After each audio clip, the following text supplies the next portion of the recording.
Bismillahirrahmanirrahim. Assalamualaikum warahmatullahi wabarakatuh. Alhamdulillahi rabbil alamin. Hamdan katsiran tayyiban mubarakan fihi kama yuhibbu rabbuna wa yarda. Asyhadu an la ilaha illallah wa asyhadu anna Muhammadan abduhu alladzi la nabiyya ba'dah. Anak-anak Ustadz sekalian yang Ustadz sayangi, kita akan melanjutkan pelajaran kita, yaitu pelajaran Al-Quran Hadis kepada surah yang kemarin sudah sempat kita pelajari sebagiannya, yaitu adalah surah Al-Balad. Taib. Nah, kemarin kita sudah coba untuk menghafal surah Al-Balad ayat 1 sampai dengan 9. Insyaallah hari ini Ustadz kita akan melanjutkan pelajaran kita surah Al-Balad dari ayat 10 sampai dengan selesai, yaitu sampai dengan ayat ke-20. Taib Ustadz, sebelumnya kembali Ustadz ingatkan bahwasannya surah Al-Balad ini berada pada juz 30. Dia merupakan surah yang ke-90 di dalam Al-Quran. Al-Balad artinya adalah negeri. Ya, Al-Balad artinya negeri. Jumlah ayatnya ada 20 ayat. Taib. Nah, sebelum kita memulai, seperti biasa Ustaz akan coba untuk membacakan surah Al-Balad ini, kemudian kita baca artinya dan membaca kandungan dari surah Al-Balad dari nomor 6 sampai dengan 10. A'udzu billahi minasyaitonir rajim. Wa hadainahun najdain. Falaqtahamal 'aqabah. Wa ma adraka mal 'aqabah. Fakku raqabah. أو إطعام في يوم ذي مسغبة يتيما ذا مقربة أو مسكينا ذا متربة ثم كان من الذين آمنوا وتواصوا بالصبر وتواصوا بالمرحمة أولئك أصحاب الميمنة والذين كفروا بآياتنا هم أصحاب المشأمة عليهم نار مؤصدة. Alhamdulillah. Nah, sekarang kita bacakan artinya, anak Ustadz. Wahadainahun najdain, dan kami telah menunjukkan kepadanya dua jalan. Falaqtahamal 'aqabah, maka tidakkah sebaiknya dengan hartanya itu ia menempuh jalan yang mendaki lagi sukar? Wa ma adraka mal 'aqabah, tahukah kamu apakah jalan yang mendaki lagi sukar itu? Fakku raqabah, yaitu melepaskan budak dari perbudakan. Au it'amu fi yaumin dzi masghabah, atau memberi makan pada hari kelaparan. Yatiman dza maqrabah, kepada anak yatim yang ada hubungan kerabat. Au miskinan dza matrabah, atau orang miskin yang sangat fakir. Tsumma kana minal ladzina amanu wa tawasaw bis sabri wa tawasaw bil marhamah, dan dia termasuk orang-orang yang beriman dan saling berpesan untuk bersabar dan saling berpesan untuk berkasih sayang. Ulaika ashabul maimanah, mereka orang-orang beriman dan saling berpesan itu adalah golongan sebelah kanan. Walladzina kafaru biayatina hum ashabul masy'amah, dan orang-orang yang kafir kepada ayat-ayat kami, mereka itu adalah golongan kiri. Alaihim narum mu'sadah, mereka golongan kiri itu berada dalam neraka yang ditutup rapat. Nah, sekarang anak Ustadz, kita kembali melanjutkan untuk membaca kandungan surah dari Al-Balad di ayat di halaman ke-20 pada buku kita, Ustaz akan melanjutkan dari nomor 6 sampai dengan nomor 10. Nah, nomor 6, setiap muslim wajib mempelajari Islam agar dia mengetahui antara yang baik dan yang buruk. Nah, sebagaimana tadi anak Ustaz, Allah Subhanahu wa taala telah berfirman bahwasannya wa hadainahun najdain, dan kami telah menunjukkan kepadanya dua jalan, ya, ada jalan kebaikan, ada jalan keburukan. Nah, kita mau pilih yang mana? Mau pilih jadi orang baik atau menjadi orang yang buruk? Nah, Allah telah menjelaskan kedua jalan tersebut anak Ustaz dengan sejelas-jelasnya agar manusia mengikuti jalan kebaikan dan meninggalkan jalan keburukan, ya. Nah, kemudian Allah menjelaskan apa yang harusnya dilakukan oleh seorang manusia, ya, apa yang seharusnya dilakukan oleh kita, ya, terhadap harta yang telah Allah berikan kepada kita. Tentunya kemarin sudah kita bahas ya, nah Ustadz. Nah, sekarang apa yang harus kita lakukan? Ya, kita memiliki harta, maka jalan mana yang kita pilih? Jalan kebaikan atau keburukan? Nah, kemudian di sini nanti Allah melanjutkan, ya. Allah berfirman dalam surah Al-Balad, falaqatahamal aqabah, tetapi dia tidak menempuh jalan yang mendaki lagi sukar. Nah, ada jalan yang mendaki lagi sukar. Kira-kira mana yang lebih mudah? Jalan yang menurun atau jalan memanjat gunung ke atas? Nah, tentunya lebih berat jalan ke atas, ya. Mendaki sebuah gunung. Nah, ya, Masya Allah. Nah, Ustaz bacakan di sini tafsiran dari Ustadz Firanda Andirja tentang falaqatahamal aqabah. Nah, aqabah dalam bahasa Arab artinya adalah jalan yang ada di sela-sela gunung. Yang dimaksudkan adalah jalan menuju surga. Nah, Masya Allah, ya. Jalan menuju surga itu jalan yang sukar, jalan yang sulit, ya. Nah, kemudian di sini Ustaz lanjutkan, jalan menuju surga seperti menempuh jalan di atas gunung. Jalurnya sukar dan butuh perjuangan karena berlawanan dengan hawa nafsu, ya. Seperti misalnya ketika bulan puasa, nah kita nggak boleh makan padahal kita suka makan misalnya.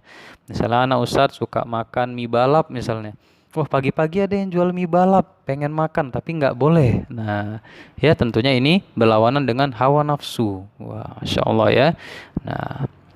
Nah, kemudian seharusnya seseorang apabila mengetahui bahwa sesuatu itu baik, sepatutnya dia langsung melaksanakannya tanpa perlu berpikir panjang, meskipun itu adalah perkara yang berat, seperti seorang yang melewati jalan-jalan gunung yang butuh perjuangan, karena memang demikianlah jalan menuju surga.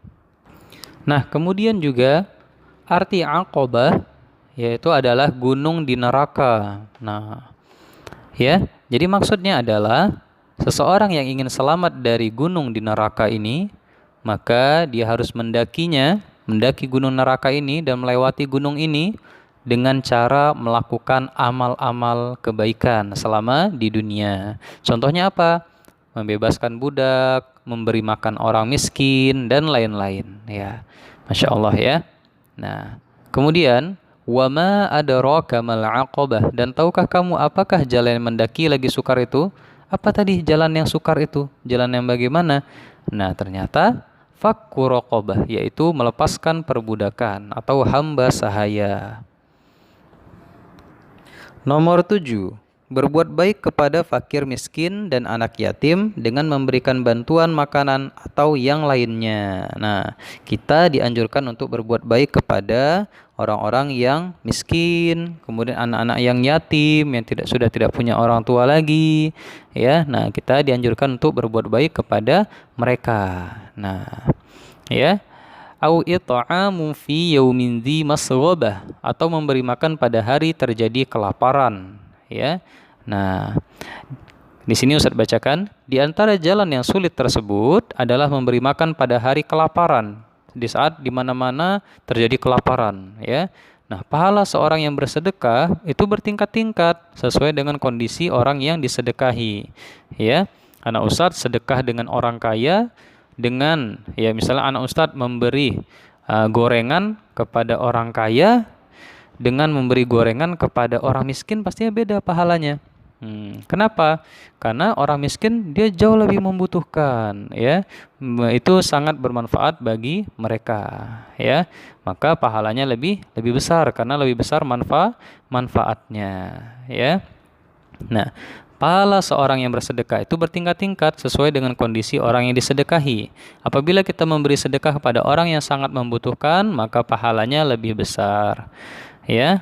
Nah, di sini dituliskan oleh Ustadz Firanda bahwasannya Imam Al-Qurtubi berkata, wa it'amu at-ta'am fadilah, ya, wa huwa ma'as saghab alladhi huwal ju'u afdal. Ya, memberi makan adalah kemuliaan, dan jika disertai dengan kelaparan yang amat sangat maka lebih mulia lagi, ya. Makanya seperti misalnya saudara-saudara kita di Rohingya misalnya, atau di mana yang mereka kelaparan. Nah, pahalanya lebih besar ketika memberi kepada mereka karena mereka sangat membutuhkan. Kemudian yatiman dza maqrabah, ya, kepada anak yatim yang ada hubungan kerabat. Misalnya anak ustadz punya saudaranya ini anak yatim, ya, orang tuanya sudah meninggal, ayahnya sudah meninggal, tidak ada lagi yang mencari nafkah untuk dia, tidak ada lagi yang membelikan mainan untuknya, membeli baju lebaran untuknya. Nah, anak ustadz kita bisa berbuat baik, membelikan baju lebaran, kita punya mainan, ya, kita berikan kepadanya, ya. Nah, itu sangat sangat besar sekali pahalanya, ya. Nah, kemudian ayat 16, au miskinan dza matrobah, atau orang miskin yang sangat fakir. Nah, kata matrobah diambil dari kata turob, ya, artinya tanah, ya. Disebut memiliki tanah karena saking miskinnya ia seakan-akan tidak memiliki apa-apa kecuali hanya tanah yang dimilikinya, atau saking miskinnya ia seakan-akan menempel di tanah, ya. Kalau rumah kita ada keramik, ya, nah Ustadz, ada keramik, ya, ada tikar, nah, ya, ada karpet, oh, Masya Allah, ini dia hanya tanah, mungkin dia tidur di atas tanah, ya, dia sangat miskin, ya. Nah, memberi sedekah kepada orang miskin ini lebih utama, ya. Yang fakir tidak punya kerja dan dia miskin, ini lebih utama lagi, ya, memberikan sedekah kepada mereka. Karena sedekah itu anak Ustadz bertingkat-tingkat sesuai dengan siapa yang membutuhkan, ya. Nah, taib, itu dia. Ingat bahwasanya sedekah itu bertingkat-tingkat. Pahalanya lebih besar jika diberikan kepada orang yang lebih membutuhkan. Masya Allah, ya. Nomor 8. Setiap anak dan setiap muslim wajib beriman dengan rukun-rukun iman, beramal soleh, saling menasihati, dan senantiasa bersabar. Seperti firman Allah Ta'ala, ya, dalam surah Al-Balad tadi, ayat 17, "Tsumma kana minal ladzina amanu wa tawasaw bis sabri wa tawasaw bil marhamah." Kemudian dia termasuk orang-orang yang beriman dan saling berpesan untuk bersabar dan saling berpesan untuk berkasih sayang, ya.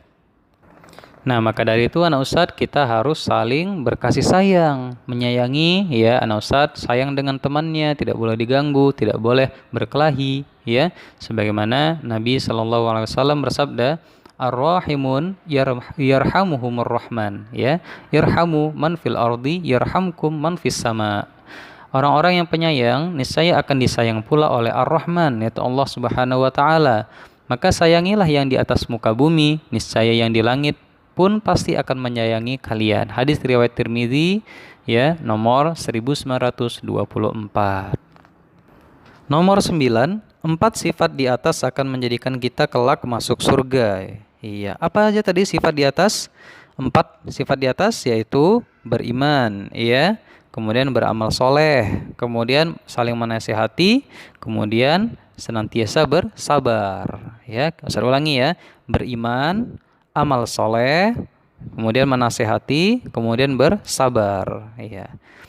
Nah, sebagaimana tadi Allah berfirman bahwasannya ulaika ashabul maimanah. Nah, mereka itulah, ya, orang-orang yang beriman dan saling berpesan itu adalah termasuk golongan kanan, ya. Golongan kanan ashabul maimanah, ya, masuk ke dalam surga, yaitu para penghuni surga. Nah, kemudian terakhir anak Ustadz, nomor 10, orang yang tidak beriman, tidak beramal soleh, kelak akan diazab di neraka. Seperti tadi sudah kita bacakan, ya, bahwasannya Allah Subhanahu wa taala berfirman, "Walladzina kafaru biayatina hum ashabul masy'amah." Ya, dan orang-orang yang kafir kepada ayat-ayat kami, mereka itulah golongan kiri, ya. Golongan kiri berarti kiri buruk, ya. Berarti dia penghuni neraka jahanam. Alaihim narum muqsadah. Mereka berada dalam neraka yang ditutup rapat. Alhamdulillah, anak Ustadz, sudah selesai kita membahasnya surah Al-Balad ini. Nah, sekarang silakan anak Ustadz, tugasnya adalah hafalkan arti surah Al-Balad, ya, ayat 10 sampai dengan ayat 20. Nah, kalau sudah hafal, ya seperti biasa direkam dan kirim kepada Ustadz ataupun ustazahnya masing-masing. Ya, taib, Masya Allah, Barakallahu fiik. Ya, selamat menghafal anak Ustadz dan selamat belajar. Semoga kita semua selalu dalam lindungan Allah Subhanahu wa taala. Subhanakallahumma bihamdika asyhadu an la ilaha illa anta astaghfiruka wa atubu ilaik. Assalamualaikum warahmatullahi wabarakatuh.